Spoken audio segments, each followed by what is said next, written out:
살다 보니 없다는 것이 아주 많이 불편하더라고요. 믿음을 말하면서도 없는 건 여전히 불편해요. 때론 그 없는 것 때문에 사람 구실을 못한다라고 생각될 때도 더러 있더라고요.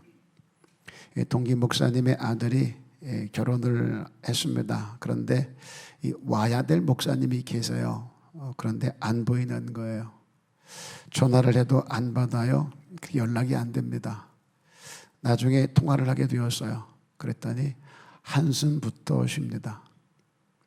무슨 일 있었냐라고 물었어요. 그랬더니 빈손으로 갈 수도 없고 그렇다고 계좌로도 인사할 여력이 없어서 그러다 보니 전화도 못 받겠더라는 거예요. 할 말이 없으니까.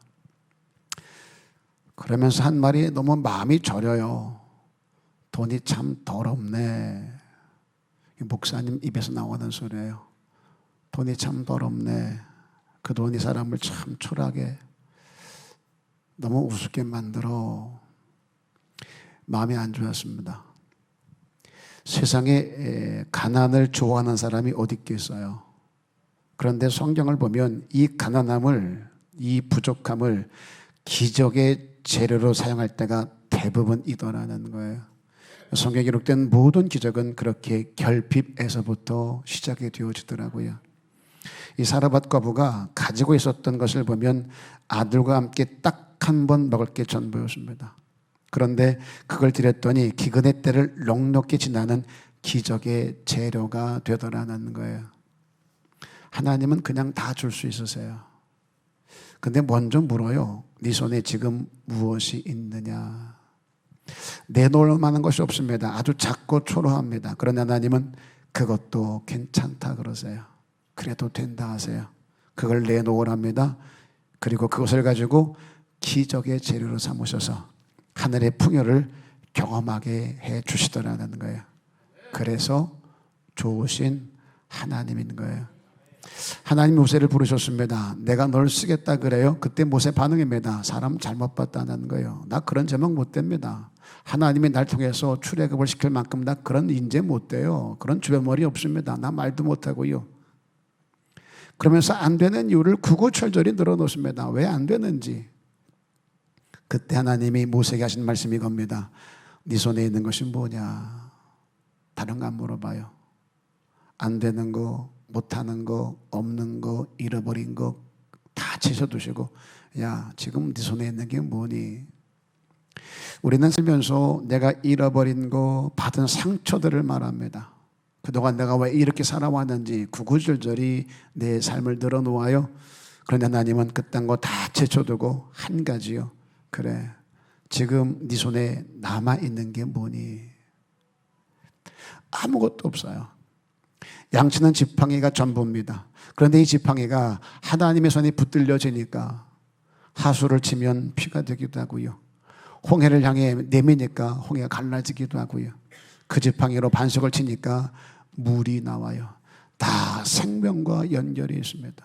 그렇게 출애굽을 시켰고 그렇게 바다를 갈러 애굽의 칼에 그들을 구원했고 목이 말라 살 수 없는 그때의 물을 마시어 그들의 생명을 유지시켜 주십니다.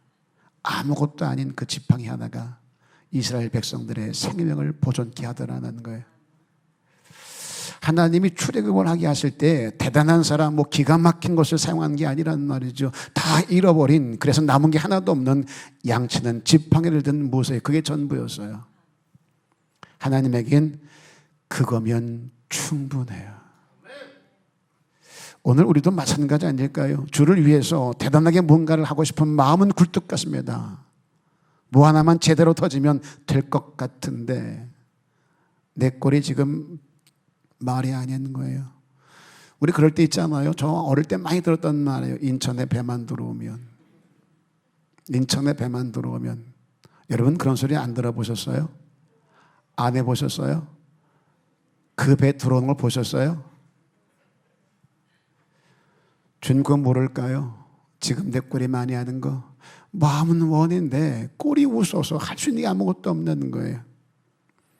주님은 다 아세요. 그런 구점이 내게 묻습니다. 야, 지금 네 손에 있는 게 뭐니? 남아있는 게 뭐니? 내게 남은 걸 보면 쳐다보기도 민망해요. 남은 게 뭐가 있어야 되는 거죠? 병든 몸, 여기저기 상처투성이는 찢겨진 삶, 또 맥 빠진 열정들. 그런데 그래도 괜찮다는 거죠. 그거면 충분하다는 거예요. 그런 나를 하나님이 붙드시면 기적의 재료가 될 수 있다라는 거예요. 과부의 손에 들린 가루 한 움큼, 기름 조금이 나을 수도 있어요. 아무것도 아닌 나, 가루 한 움큼 같은 나, 기름병에 남아있는 찌꺼기 같은 그 기름, 그게 나을 수 있어요. 그런데 그게 죽게 붙들린 바 되어주면 놀라운 기적의 재료가 되더라는 거예요. 하나님이 주고 싶은 풍성함에는 원리가 있어요. 그냥은 아닙니다. 먼저는 묵가름을 잘 하셔야 되고 그 묵가름의 우선순위를 지킬 수 있으셔야 돼요. 13절에 보면 두려워 말고 내 말대로 하려니와 먼저 나를 위하여 작은 떡 하나를 만들라 그래요. 두려워하지 말래요. 너 개선하지 말라는 거예요. 네 생각 가지고 이러니 저러니 재단하지 말라는 거예요. 내 말대로 그냥 했으면 좋겠다는 거죠. 엘리야가 하나님이 가라 하신 곳으로 갔어요. 근데 가서 보니 가난해도 너무나 가난한 거예요. 어릴 때 가난한 사람들에게 한 말이 있습니다. 찢어지게 가난하다라는 소리를 했어요. 어디가 찢어질까요? 그러니까요. 왜 가난하면 거기가 찢어진 줄 모르겠습니다만 여하튼 그렇게 가난해요. 남 도울 형편이 안 돼요. 딱 한 번 먹을 것밖에 없답니다. 먹고 죽으려고 한대요. 근데 엘리야가 남은 게 없는 그 과부에게 도전을 줍니다. 그 남은 것을 너를 위하여 쓰지 말고 먼저 나를 위하여 달라고 얘기를 해요. 그런 말 있죠. 벼룩이 가늘래 몫이. 내게 남은 그것에도 몫이 있다는 거예요. 묵가람을 하라는 거죠. 예, 벼룩이 간 같은 그것에도 목이 있다는 거예요. 그 묵가람을 하라는 거지. 그리고 그 몫에 우선순위가 있답니다. 먼저 나를 위하여 만들라. 이야, 하나님은 사랑이라며 긍휼히 여기는 분이라며 자비로운 분이라며 어떻게 이렇게 인정머리가 없을까? 왜 그럴까요? 건강 주시면 할게요. 그럴 때 있으시죠? 아니요. 지금 바쁘니까 나중에 할게요. 이럴 때 많지요? 아니요. 남은 그 건강, 바쁜 그 시간 먼저 나를 위하여 달라요. 한 우금밖에 안 남았니? 기름 조금밖에 없니? 찌꺼기밖에 안 남았냐? 그거 날 위해 먼저 주면 안 되겠냐? 성경에 절대 원리입니다. 심은 대로 거두게 하신대요. 심은 대로. 여기서 심는다고 할 때 우리가 중요한 게 있어요. 고린도후서 9장 10절에 보면 심는 자에게 씨와 먹을 양식을 주시는 이가 너희 심을 것을 주사 풍성하게 하시고, 한 번 더 봉독해 올릴게요. 심는 자에게 씨와 먹을 양식을 주시는 이가 너희 심을 것을 주사 풍성하게 하시고. 심는 자에게 두 가지를 줬답니다. 먼저는 씨앗을 줬대요.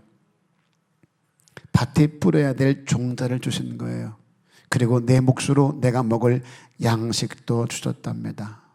씨만 준 적이 없고 내 목인 먹을 양식만 준 적이 없어요. 항상 심을 씨와 먹을 양식을 함께 주십니다. 여기서 우리가 주의할 게 이거예요.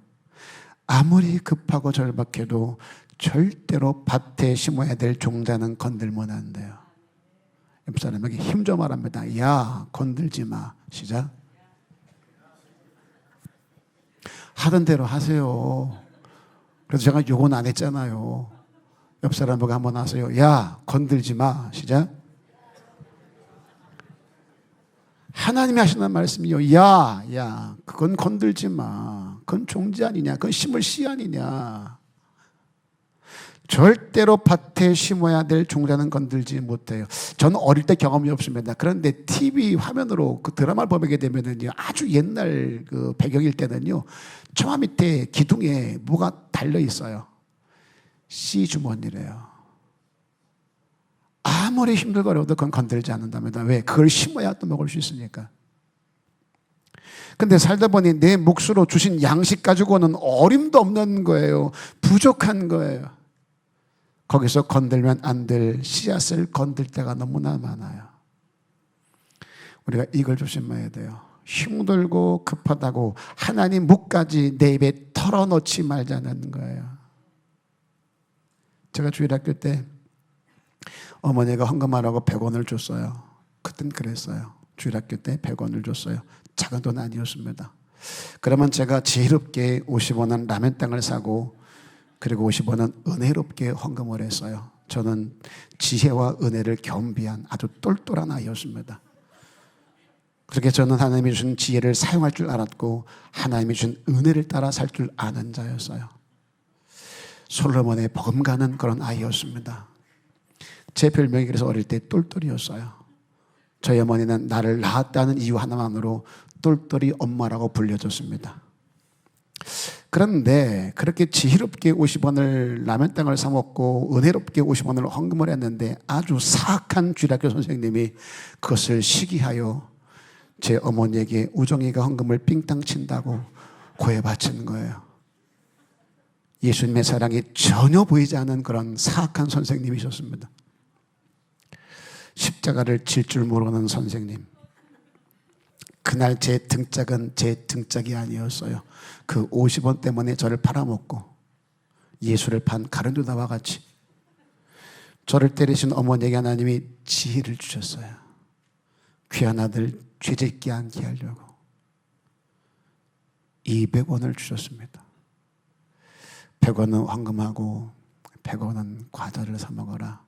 제 등짝 때린 게 미안했는지 보상 차원에서 그랬는지 100원은 헌금하고 100원은 네 과자 사 먹어라. 그때부터 목가름을 배운 거예요. 하나님 목? 아, 내 몫이 따라 있구나. 주일학교 때. 근데 어느 날 분명 200원을 받아봤는데 주머니에 100원밖에 남지 않은 거예요. 이보다 더 큰 시험이 없어요. 그러면 헌금을 해야 돼요? 과자를 사야 돼요? 대답 잘하셔요. 그러면 헌금을 해야 돼요? 과자를 사야 돼요? 대답 다 하셔야 됩니다. 헌금을 한다. 누가 그랬어요? 50원을 하라고. 이야, 지혜로운 분이세요. 은혜롭게 교회에 헌금을 해야 되지 않겠어요? 저는 지혜롭게 가게에서 과자를 샀습니다. 그리고 어머니에게 말했어요. 엄마가 100원 헌금하고 100원 과자 사라고 200원을 줬잖아. 그런데 100원을 잃어버렸어. 헌금할 돈을 잃어버려서 헌금을 못하고 과자 사 먹었어. 그날은 빗자루를 맞았습니다.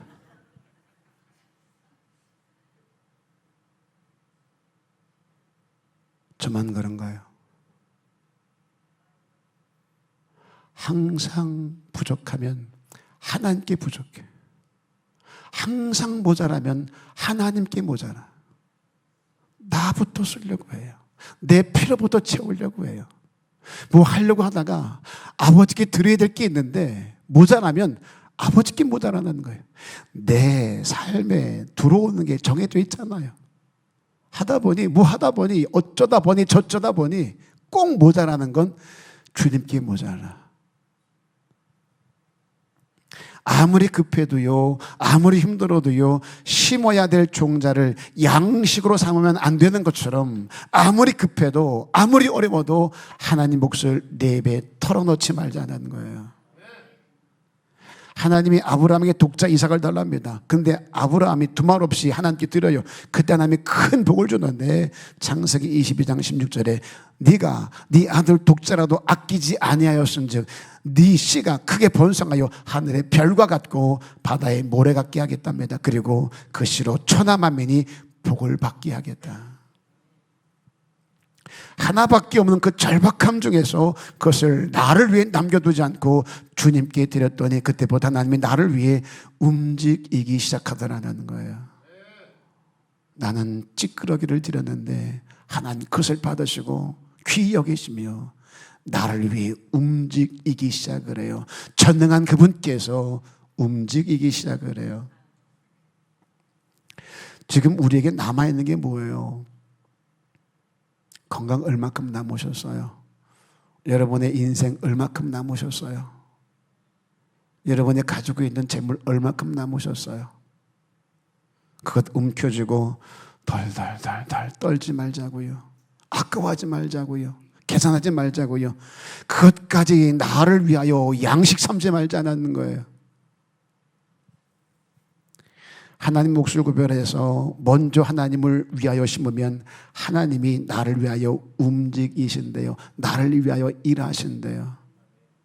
거기서 주시는 하나님의 풍성을 누리는 저와 여러분 될 수 있기를 주 이름으로 부탁을 드립니다. 제 목회에 텅 틀어서 강조하는 게 있다면 반응 잘하자. 시각이 바뀌면 해석이 달라진다. 반응 잘하다. 이거 하나예요. 그리고 또 하나가 있다면 묵가름을 잘해라. 하나님 몫이 있고 다른 사람 몫이 있고, 그리고 맨 마지막이 내 몫이다. 하나님은 절대 당신 목, 다른 사람 목만 주지 않는다. 내 목도 주시니 먼저 하나님께 드리고 다른 사람 위해 나누어 베풀면 나는 하나님이 책임져 주신다. 전 마태복음 6장의 말씀을 그렇게 해석을 했어요. 들의 백합화를 봐, 공중나는 새를 봐, 저들도 먹이고 입히는데 하물며 너일까 보냐 이 믿음이 적은 자야. 저 이 말씀 믿어요. 의심한 적이 없어요. 아니, 의심이 되질 않아요. 그 은혜로 지금까지 달려왔습니다. 또 하나, 섬기되 희생이 따르는 섬김이 필요하다는 거예요. 과부는 지금 두 개 중에 하나를 준 게 아니에요. 크고 작은 것 중에 큰 거 주고 작은 거 내가 갖지, 이게 아니에요. 이걸 엘리야를 주면 내 아들과 나는 없어요. 그럼에도 그 남은 것을 엘리야 입에 털어놓습니다. 섬김에 있어서 절대적 전제가 있어요. 나를 포기하는 희생이에요. 나를 포기하는 희생. 부모가 자녀를 키울 때 뭐 보상을 바라던가요? 기대는 있을지언정 보상은 바라지 않아요. 이거 해놓고 내가 이런 복을 받고 이렇게 대접을 받고 이렇게 나중에 부귀영화를 누려야지, 그런 부모 한 사람도 없어요. 그냥 쏟아부음이에요. 그걸 희생이라 그래요. 부모의 자녀를 사랑하고 자녀를 양육함에 있어 선행이라고 말하지 않습니다. 희생이라고 얘기를 해요. 하나님은 우리에게 원하는 게 선행이 아닙니다. 희생인 거죠. 우리의 섬김은 선행이 아니에요. 희생인 거죠. 한강공원에서 술 취한 청년이 물에 빠졌습니다. 술 취한 청년이요. 운동 나왔던 40대가 그걸 보고 뛰어들었어요. 그 사람을 건졌습니다. 박수를 받았어요. 아, 근사하다고. 선행이죠. 그러나 이걸 희생이라고 말하는 사람은 단 한 사람도 없어요. 오래전 얘기입니다. 일본 시노쿠보 전철역이라 그러죠. 술 취한 사람이 떨어졌습니다. 전철이 들어오고 있는데 그 역사에 있던 200여 명의 사람들이 죄다 비명을 지릅니다. 소리를 지릅니다. 전철이 들어오는데 술 취한 사람이 떨어졌으니 어떻게 하면 좋을까? 악을 쓰고 발을 동동 구릅니다. 그때 한국의 이수연 씨가 뛰어들었습니다. 결국 빠져나오지 못하고 둘 다 죽었어요. 일본에서 이수연 신드롬이 일어났습니다. 다 기억하시죠? 그 후에 전철역 주류 판매가 금지됐습니다. 그리고 스크린도어가 전 역에 설치가 되었대요. 이걸 선행이라 하지 않습니다. 희생이라고 얘기를 해요. 하나님이 원하는 수준은, 지금 우리 교회에 성도들에게 원하는 수준은 단순한 선행이 아니에요. 내 것을 포기하는 희생을 원하세요. 하나님은 그런 사람들을 풍요케 해주겠다 약속을 하세요. 사렙다가 원한 단순히 대접한 게 아니란 말이에요. 있는 것 중에 나눠준 게 아니란 말이죠. 이거 주고 나면 나는 굶어. 내 새끼들 굶습니다. 난 괜찮지만 내 새끼까지 굶어요. 그럼에도 쏟아부어요. 말씀대로 희생이죠. 우리 주위를 보세요. 나만 이렇게 사는 거 아니라는 말이에요. 나만 어려운 거 아닙니다. 나만 상처 있는 거 아니라는 말이에요. 나보다 더한 사람이 얼마나 많은데요. 그런데 돕고 싶어도 도울 수가 없는 거예요. 마음은 가는데, 측은한데, 측은지심은 있는데, 왜요? 지금 나도 힘들어 죽겠는데, 나도 가진 게 없어요. 내 코가 석자란 말이 있죠. 그래요, 지금. 그럼에도 내 형편을 생각하지 않고 남은 내 것을 너를 위해 쏟아부어요. 이게 신앙이에요. 이게 믿음이 있는 거예요. 이게 교회의 존재의 목적이고 이유인 거예요. 하나님의 기적은 거기서 시작이 되어집니다. 하나님이 그런 자들에게 하는 하늘의 풍요를 경험하게 해 주시더라는 거예요. 무조건 내가 교회 나와 예비하고 헌금 드리고 기도하고 봉사하니까 복 주셔야 됩니다. 풍성케 해주옵소서 부러지는다고 풍성 주시는 거 아니란 말이에요. 목가름을 잘해서 우선순위를 지키고 희생적인 섬김이 있을 때 하나님이 나에게 풍요를 경험하게 해주십니다. 잠언서 11장 25절에 보면은요, 구제를 좋아하는 자, 야 거덜난다 거덜나, 나만 아는 게 없어 너 때문에 맨날 구제한다고 퍼다 주니까 뭐가 나만 아니. 이건 세상의 시각이에요. 성경이 말합니다. 구제를 좋아하는 자는 풍족해질 것이요. 제가 27년 8년 목회하면서 철저하게 검증된 거예요. 나누고 베풀면 모자랄 것 같지요? 아니요. 내 쓸 것을 채워주세요. 퍼줘도 모자라지 않고 쌓아놓아도 남지 않습니다. 하나님은 일용할 양식을 주시는 것처럼 우리에게 쓸 것을 주셔서 나누고 베풀게 하며 매일매일의 삶에서 기적과 이적을 경험하게 하시고 하나님을 찬양하게 만들어 가시더라는 거예요. 풍족하려면 우리는 그래요. 남을 윤택케 하는 자를 윤택케 하겠다. 우리는 풍족하려면 안 쓰고 모아야 되지 않겠어요? 땅 한 평이라도 사 놓아야 되지 않겠어요? 집에 투자해야죠. 그래야 풍족해지죠. 우리는 그래요. 우리 사고는, 우리 시각은 그래요. 그러나 하나님은 그게 아니라는 거예요. 나부터 챙기는 게 아니에요. 먼저 너를 생각해요. 네 힘듦을 헤아려요. 그런 너를 도와요. 나부터 윤택해지고 나서 그 다음에 너를 아니라는 거죠. 남을 윤택하게 하는 자, 그런 자를 풍족하게 한대요. 전 구제를 좋아해요. 전 선교를 좋아해요. 퍼주는 거를 좋아해요. 남들은 그래서 그 모양 그 꼴일지 모른다고. 맨날 월세교회 살아가면서 왜 이렇게 퍼주냐고, 모아두어야 되지 않겠냐고 얘기를 많이 들었어요. 전 숨도 안 쉬고 대답을 했어요. 그렇게 통장에 모아두는 걸 기뻐하시겠냐? 통장 털어서 어려운 사람 돕고 어려운 적에 교회 세우는 걸 기뻐하시겠냐? 통장에 돈 쟁여놓고 이것까지 뭐 하려고 하다가 계획 세우다가 주님 오시면 뭐라고 대답할 건데, 여기다가 뭘 하겠다고 움켜쥐는 걸 기뻐하시겠냐? 이걸 나눠서 다른 사람에게 혜택을 주는 걸 기뻐하시겠냐? 답은 금방 나와요. 하나님이 무엇을 기뻐하실까? 내 주머니 속에 담아 놓은 걸 기뻐하실까? 내가 깔고 앉은 걸 기뻐하실까? 아니면 그것을 털어서 남들에게 베푸는 것을 기뻐하실까? 가루 조금, 기름 몇 방울, 보잘것없지만 그게 나에겐 전부요. 내 새끼 먹어야 되고 내가 먹어야 돼요. 근데 그걸 가지고 내 입부터 챙기지 않고 허기지고 지친 엘리야를 섬겼더니, 그랬더니 기근의 때에 3년 6개월을 보장해 주시더라고요. 내 것을 포기하는 희생으로 섬기셔서 하나님의 기적의 주인공 되시기를 주님의 이름으로 축복합니다. 우간다에 있는 선교사에게 계속 연락이 왔습니다. 저희 방화동에 있을 때 짓기로 했던 병원을 다 지었다고요. 그리고 거기에 필요한 의료기기인 엑스레이를 지금 선박으로 해서 가지고 오고 있다고요. 그리고 거기에 있는 그 우간다 주민들을 섬기려면 의료비가 지원돼야 되고 또 기본적인 의료기구들이 필요해요. 저희는 갔다 와서, 방화동 식구들은 갔다 와서 그래서 얼마든지 동의가 되어지고 또 협력할 준비가 되어 있죠. 제 기도한 게 그거거든요. 하나님, 이 일을 감당하려 하면 방화동 식구가 좀 부족해요. 더 많은 성도를 주셔야 됩니다. 더 넓은 지경을 주셔야 됩니다. 그래야 병원을 운영할 수 있고 땅을 사서 영농을 할 수 있고 병원, 학교, 교회를 짓고 예수 마을을 만들 수 있으니 하나님, 나에게 내 마지막 소원, 나에게 이 비전을 이룰 수 있도록 부흥을 주옵소서. 제 기도가 그랬어요. 그리고 지금 여기 서 있어요. 제가 마지막 할 일은 그거예요.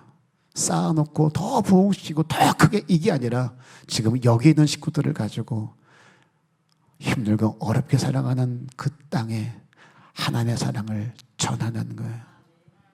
뭘 더 기뻐하실까요? 한국 땅에는 더 교회 크게 짓지 않아도 되고 다 교회 다니고 있으니 끌어다 놓지 않아도 돼요. 그러나 오지에는 하나님의 손길이 필요한 사람이 너무나 많은 거예요. 그 일 하라고 여기 보내신 줄 알아서 그 일을 하려고 해요.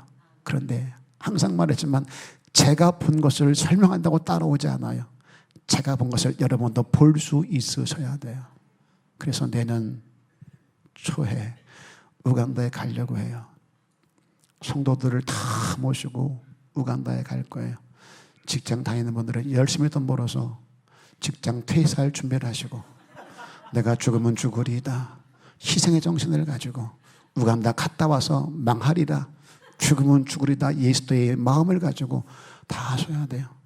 그래도 힘들면 집을 팔아서라도 전세를 빼서라도 내가 우간다는 갔다 오리라. 그래서 봐야 돼요. 아버지 원함이 어디 있는가. 여러분들은 여러 과정을 거쳐 여기 왔겠지만, 저도 마찬가지 여러 과정을 거쳐 여기 왔겠지만, 그렇게 만나게 하신 까닭이 있을 거예요. 저길 여기 보내신 까닭이 있을 거예요. 여러분 또한 저를 만나 이 설교를 듣게 하신 까닭이 있을 거예요. 내가 너에게 원하는 것이 무엇인가를 정확하게 말씀해 주시고 계세요.